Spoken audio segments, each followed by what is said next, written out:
Thank you. Thank you all very much. It really is wonderful to be part of this gathering of people who are united in a determination to end the war against Nicaragua and united in a determination to stop the actions of the secret team, which has been running our government. Tony and I, as we live in Costa Rica, have at times felt very isolated. We've really felt sort of out on the end of a limb. And it is a great encouragement to see groups like this gathered here who are concerned about the same kinds of things that we've been concerned about. In addition, we've experienced over the last few months in Costa Rica and in Central America as a whole a new atmosphere in the wake of the Arias peace plan, the peace plan signed by the 5 Central American presidents, which really does have a possibility of ending the war in Nicaragua. Our situation has improved in the last few months. There's been less intimidation against us, but much more important than that, there is an optimism in the region that, yes, the peace plan is going to be very difficult to implement, but a lot of steps forward have been made. The biggest obstacle, of course, is the Reagan administration, more contra aid being one of the clearest signs of this. And I would just urge you all to continue to work as hard as you can against more contra aid. It was shocking that the other day Congress voted some more contra aid, $3.2 million, on the very day that the peace plan was to go into effect, November 5th. We need to be constantly vigilant to prevent more aid from being passed. I also am really moved and honored to be here today with Dr. Linder and with Brian Wilson, because both Tony and I feel a strong identity with these people. I think in a sense all of us, the Linder family, Brian and Tony and I and the others who were victims of the Panca bombing, have been Americans who have suffered because of the war against Nicaragua. There have been American casualties in this war. The war has in a sense come home and has made life miserable, has made it almost unbearable for some of us. And it's a sense of solidarity that we feel with these fine people who are here today that is one of the reasons that I'm glad to be participating in this, and I will take this spirit back with me to Costa Rica and to Tony. I want to talk today about the nature of the war out of Costa Rica, the nature of the war against Nicaragua, because Costa Rica has been the southern front of that war and has played a very unique role. Basically, what we've seen in the war against Nicaragua was the creation of 2 fronts. The one out of Honduras, where the largest Contra army, the FDN, has been created, somewhere between 10 and 20,000 Contras. It's essentially a conventional kind of army with a hierarchy, lines of supply, rear bases, and so on. A conventional standing army. What we've seen created out of Costa Rica is something very different. I think it can be called sort of unconventional warfare. And it came about in part because of Costa Rica's very unique historical tradition of not having an army, of being officially neutral, and of not allowing foreign troops based on its soil. But of course, a lot of these traditions have been blatantly bypassed and blatantly misused by the Reagan administration, and I think it's rather for another reason that unconventional warfare has been used out of Costa Rica. And that is the fact that I believe very early on the advisors who were behind the war in Nicaragua determined that basically the Contras just couldn't do it, that they couldn't topple the Sandinistas, and that what was necessary was to carry on some kind of dirty tricks, some kind of clandestine terrorist actions that would be blamed on the Sandinistas and provide the rationale for direct U.S. military intervention against Nicaragua. This is what we believe we uncovered in our investigation into the May 1984 La Penca press conference bombing. In that bombing, Tony was one of about 24 journalists, 24 journalists who were wounded. 3 journalists died in the attack, 2 Costa Ricans and an American journalist, woman, Linda Frazier, who quite coincidentally was like the Linders from Portland, Oregon. So Portland, Oregon, in a sense, has suffered 2 casualties, 2 American casualties in the war against Nicaragua. I didn't go to the press conference that day. I stayed behind to write a story. It was a press conference being given by the Contra leader Eden Pastora, who at the time was the commander of the largest Contra army operating out of Costa Rica. Pastora had been financed and set up by the CIA, but his relations with the CIA had always been rocky because although he's an anti-Sandinista and an anti-communist, he's also a nationalist. And he basically didn't want to take his orders from the CIA, and in particular, he didn't want to accept an ultimatum they had given him to align his forces with the FDN, the large Contra army operating out of Honduras. Essentially, the CIA had given him a 30-day ultimatum to subordinate himself, to make himself a commander under the top commanders of the FDN. And Pastora called this press conference at La Penca basically to say no to the CIA, to say that he was going to go it alone, and recognizing that there was a threat from the CIA to cut him off if he didn't cooperate. About 20 minutes into the press conference, it was held at this small Contra camp called La Panca, which is along the San Juan River, which divides Costa Rica and Nicaragua. About 20 minutes into the press conference, a bomb exploded in the midst of the journalists. As I said, 3 of the press died there on the spot, and 24 others, including Tony, were injured. When I heard the news, several hours after hearing the news, I drove up to the place where the journalists were being brought in, to a hospital inside Costa Rica, and I arrived there just at the time that the first group of journalists were arriving in ambulances. And it was an absolutely incredibly horrible sight. Most of the journalists there were friends or colleagues of mine, people that I saw almost every day and knew well. And I literally didn't recognize most of them as they were brought in. Their wounds were so bad, their burns so extensive, that many people entered the hospital, and hours later I would say, well, where's so-and-so? And they would say, he's already passed, he's already gone in. During that long night, as I was waiting outside the emergency room, there was no word as to whether or not Tony was dead or alive, and I was simply waiting there for hours that night with a friend.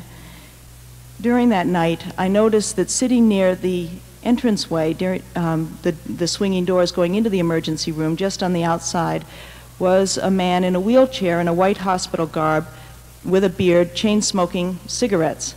And at one point I asked some of the nurses, who is that? And they said, oh, he's one of the journalists. He wasn't wounded. His name is Panca Hansen, and he's Danish.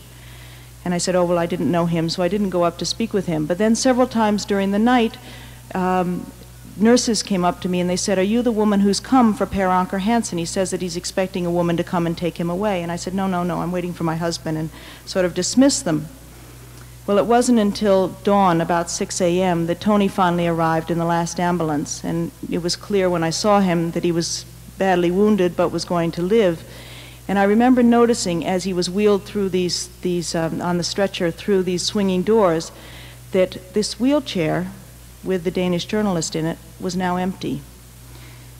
It was about 3 days later that the Costa Rican authorities announced that in fact this journalist, Panca Hansen, was the bomber, that he had carried the bomb to the press conference posing as a photographer. The bomb had been concealed in his metal camera case, and he had set it down in the midst of the journalists, stepped outside the little shack where the press conference was being held, and detonated the bomb with a remote-controlled device.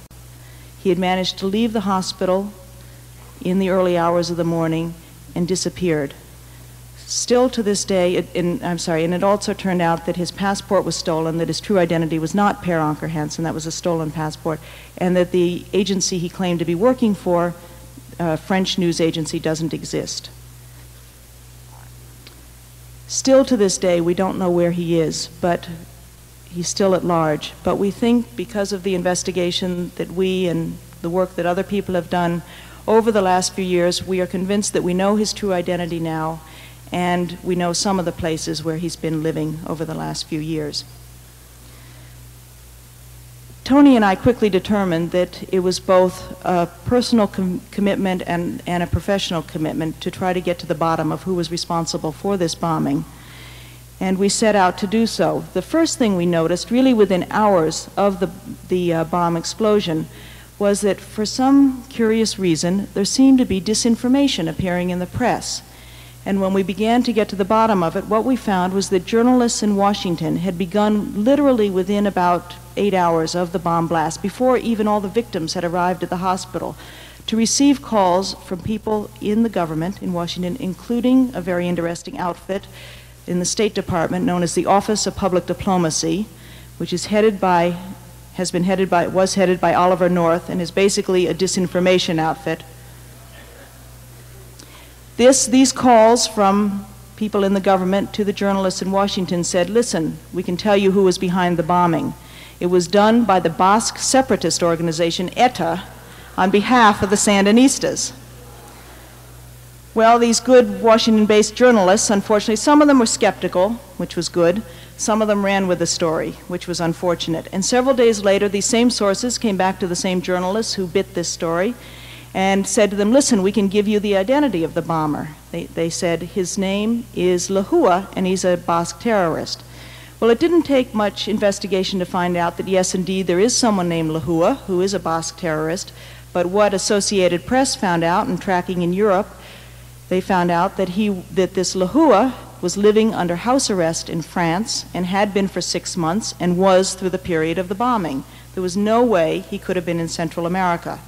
Still to this day, if you ask the State Department, you ask the U.S. government who was responsible for Panca, they will say ETA, they will say the Sandinistas. They've never changed their story. Neither, unfortunately, have the U.S. media that carried that story. They have stuck with it. They simply filed the story, and that was it. The case closed. But we began very quickly, and I should say that we were also approached just after we had begun our investigation to carry it out on behalf of 3 U.S. press organizations, the Committee to Protect Journalists in New York, the Newspaper Guild, and the World Press Freedom Committee.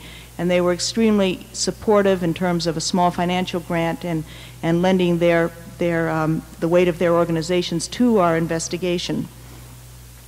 We began quickly piecing together bits and pieces of evidence that pointed, in fact, in the opposite direction. It pointed towards an ultra-right-wing plot that involved some Cuban Americans who had come from Miami, that involved a North American farmer in Costa Rica, that involved some high officials of the FDN, and involved some Costa Rican government officials.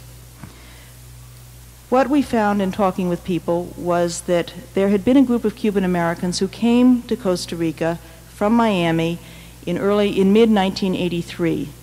They came supposedly as military trainers wanting to work with Pastora, but in fact what they were was a CIA team sent in to one way or another eliminate Pastora. And in fact the head of this team, someone named Felipe Vidal, began talking openly in the days before La Penca about the need to eliminate Pastora with a bomb. We and others have now learned a lot more about this team over the last few years. It turns out that many of the people involved in this have histories which are intertwined with the CIA. Many of them were Bay of Pigs veterans, and they also have histories which are intertwined with drug trafficking. And then once they arrived in Costa Rica, they carried on drug trafficking, moving cocaine out of Colombia through the Contra camps in Costa Rica up into Miami and other points in the United States. They are still to this day engaged in this activity. In Costa Rica, we learned that they were working under the auspices, working under the control of a North American farmer who has extensive land holdings in northern Costa Rica, right along the border with Nicaragua. His name is John Hull. I hope by now some of you have heard of him. He's becoming quite notorious, as he should be. He poses as a simple Indiana farm boy transplanted to Costa Rica there simply to grow oranges and raise cattle and lend a little support, medical assistance to wounded Contras. In fact, he has been for years a CIA operative up to his eyeballs in running illegally, in violation of both U.S. and Costa Rican laws, the war out of northern Costa Rica. His airstrips, his airstrips have been used to bring in supplies, to bring in wounded, to transport troops. His farms have been used for training of Contras and mercenaries. And we also learned that he was deeply involved in planning, as was this group of Cubans, the La Penca bombing. In addition, he allowed his property and has participated in drug trafficking. He's up to his eyeballs in cocaine trafficking as well. We also learned about some other people in the course of our investigation, and I should tell you that this was not a straightforward investigation. There were, as David has said, lots of 2 steps forward and 1 step back, sometimes 3 steps backwards. But we did hundreds of interviews and had a number of false leads that we had to track down. But one person we also began to learn information about was someone named Robert Owen. I'm sure many of you now know, most of you know about him. At the time, he was not known, and he was simply a nice, clean-cut young man who came to Costa Rica frequently, met with John Hull and so on, but slowly we began to learn that his boss was Oliver North, that in fact he was carrying money and instructions down to Hull and the Contra operations out of Costa Rica, and that interestingly, he happened to be on a mission for Oliver North in Costa Rica the night of the Panca bombing. In fact, he admitted recently last summer in the Iran-Contra hearings that he was in Costa Rica that night, huddled in a safe house in San Jose, the capital, with John Hull and with a high CIA official. He said they didn't learn about the bombing until about 3:30 in the morning when somebody came and mentioned it to them. That is impossible.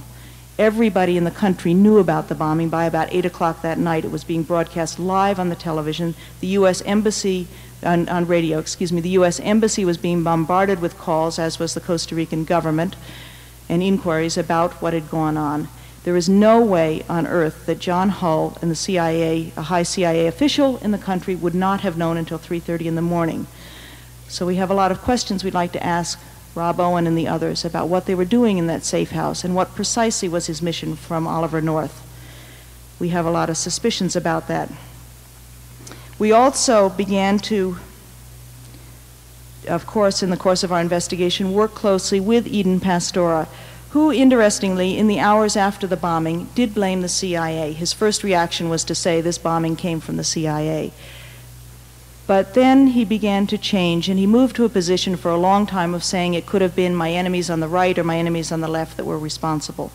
But in the last year or so, Pastora, through investigations that he and the people closest to him have done, and because of all what has come forth in the news media, and because of the work that Tony and I have been engaged in, has come to be clearly convinced, firmly convinced, that the bombing was done by the U.S. government, basically by Oliver North's secret network.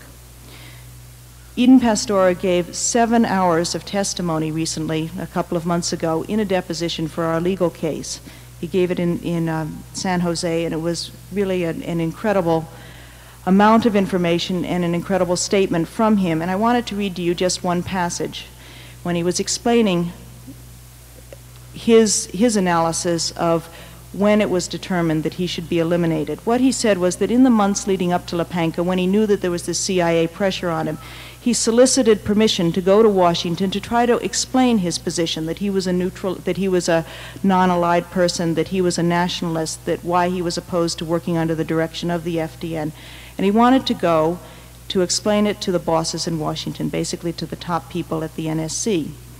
And he finally was granted an audience with McFarlane and North and several other high officials.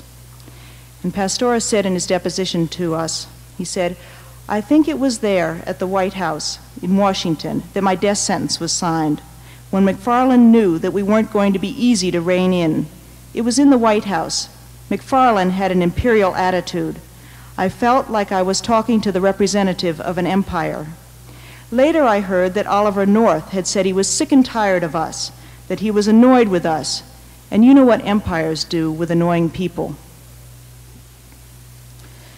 So basically what we believe we uncovered in the course of our investigation was kind of the tail end, the dragon's tail, of Oliver North's secret network operating in Costa Rica. But for a long time, we still didn't know, really until almost a year after the bombing, we still had not found, although we had found a lot of information about what we called the intellectual authors of the bombing, we still didn't know the true identity of the bomber himself. And then we had one of those journalistic breakthroughs, which happens every once in a while, that really advances a story. We were put in touch with a young Nicaraguan Contra named David, who came to us through an intermediary, saying that he was part of the team that had carried out the Panca bombing. He was part of the reconnaissance team that had been involved in that bombing, and that he was sick and tired of working with this group, and he wanted to get out. And he wanted to pass us information about this group's operations. He gave us for the first time the true identity of the bomber. He told us that he's a right-wing and anti-Gaddafi Libyan named Amak Galil, at least that's the name he knew him by, and we've now confirmed with people in Miami, sources in Miami, that yes, indeed, Amak Galil is what he is known as in Miami, or the Arab sometimes. That this person, Amak Galil, was hired out of Chile for $50,000 to do the bombing. He had been trained by Pinochet's, the notorious secret police in Chile, that he's basically a mercenary, a gun for hire, who's done other actions for the CIA. That this $50,000 came directly from CIA operatives, was passed through Adolfo Calero to the bomber. Also, David told us that the group he was working with was deeply involved in drug trafficking. He said to us, these people, he said, I'm an anti-Sandinista, but these people are worse than the Sandinistas. They're making money off the blood of my brothers, and I don't want to be part of it anymore. Probably the most startling information, though, that he passed us was the fact that the La Penca bombing was not an isolated incident, that this group was continuing to function in Costa Rica, in Miami, in Honduras, and that it had plans to carry on other terrorist actions in the near future. That in fact what this was a secret operation to carry out terrorist actions with the specific purpose of blaming these actions on the Sandinistas and using this as the rationale for direct U.S. intervention against Nicaragua. David told us in late July 1985 that the hit team that was going to, and he told us that the next actions that this group was going to do involved an incredible plot to bomb the U.S. Embassy in Costa Rica, to kill the ambassador to Costa Rica, to bomb the Casa Presidencial, the government offices in Costa Rica, and several other targets, that they were going to do in a matter of a few days a whole series of terrorist actions in both Costa Rica and Honduras. This was in late July 1985. When we learned this information, we passed it both to the U.S. Embassy and to Costa Rican officials, and we began to write some stories about it. David came to us, I believe it was on a Tuesday in late July, and told us that the hit team that was going to carry out these actions were due to arrive early the next week, and the actions, these incredible series of terrorist actions, were going to begin the following week. In the coming, one of the things that then happened was, as I said, we went to the Costa Rican authorities and so on and began trying to establish where exactly this hit team was going to arrive, and the Costa Rican authorities had a plan to try to catch them when they did.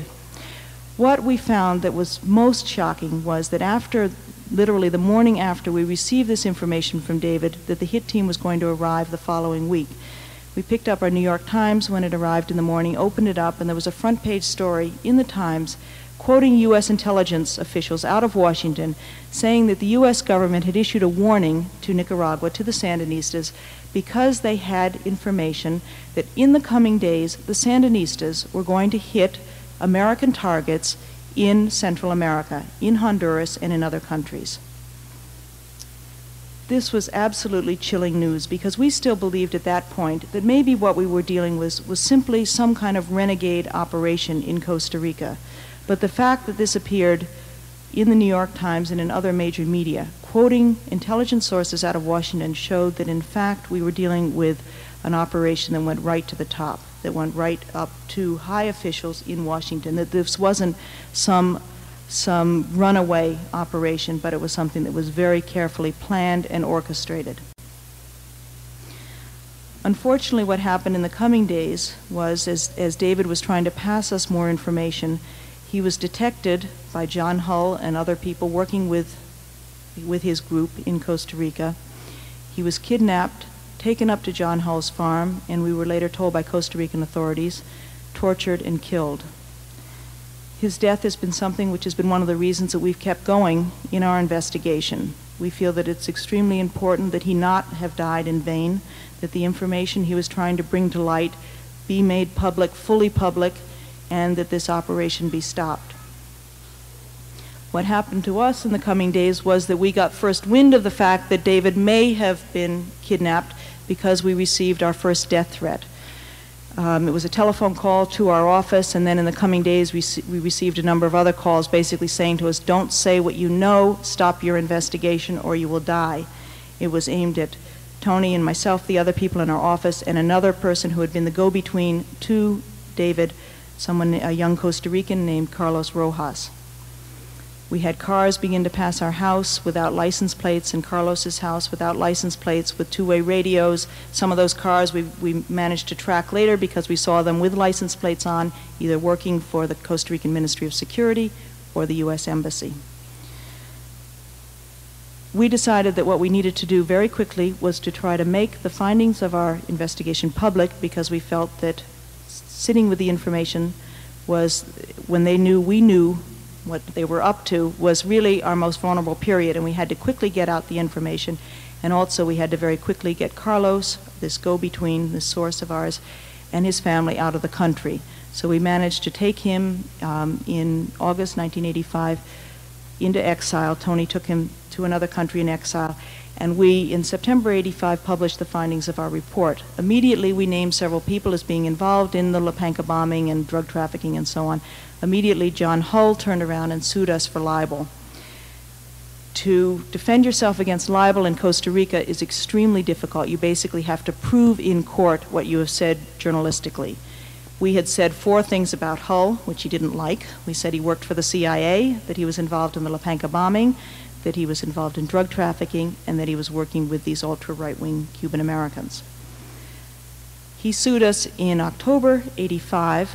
We went to trial in May 86, and what happened in the meantime, fortunately, was that some of the story of what was going on in terms of the dirty operations of the Contras began to bubble to the surface. There was a very important article done by 2 AP journalists out of Washington about the Contra connection with drug trafficking, and it named John Hull, it named some of the Cuban Americans. In addition to that, a number of our sources who had been sources who wouldn't talk on the record agreed very courageously in the months leading up to our trial to go on the record, and we were able to put together a package of 10 witnesses who came to court and testified on our behalf, and we had a great 2-day court trial where we basically clobbered Hull, and the judge, despite the fact that he personally received death threats during the trial, despite the fact that Hull was strutting around telling everybody that the case was sewed up and he was going to win it, despite the fact that there were bomb threats against the courtroom, the judge very courageously ruled in our favor and threw the case out. Hull.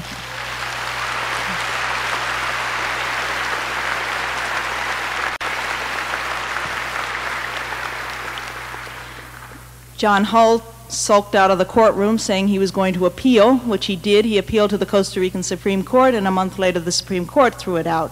So basically we were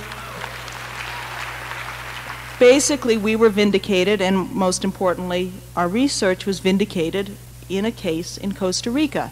But the problem was that John Hull left the courtroom, yes, angry, yes, determined, but basically free.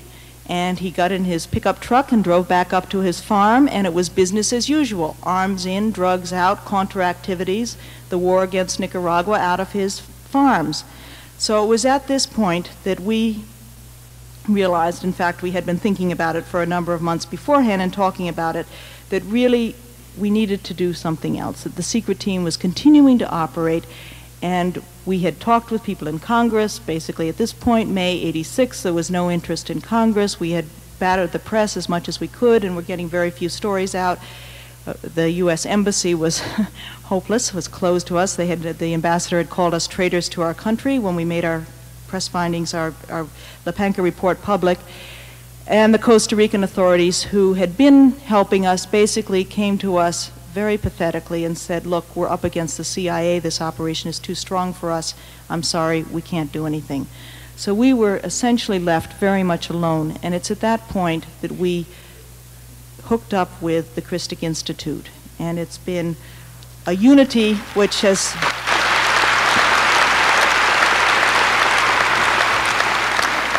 been a tremendous boost to us, but I think also a benefit to all of us who are concerned about peace and justice in Central America.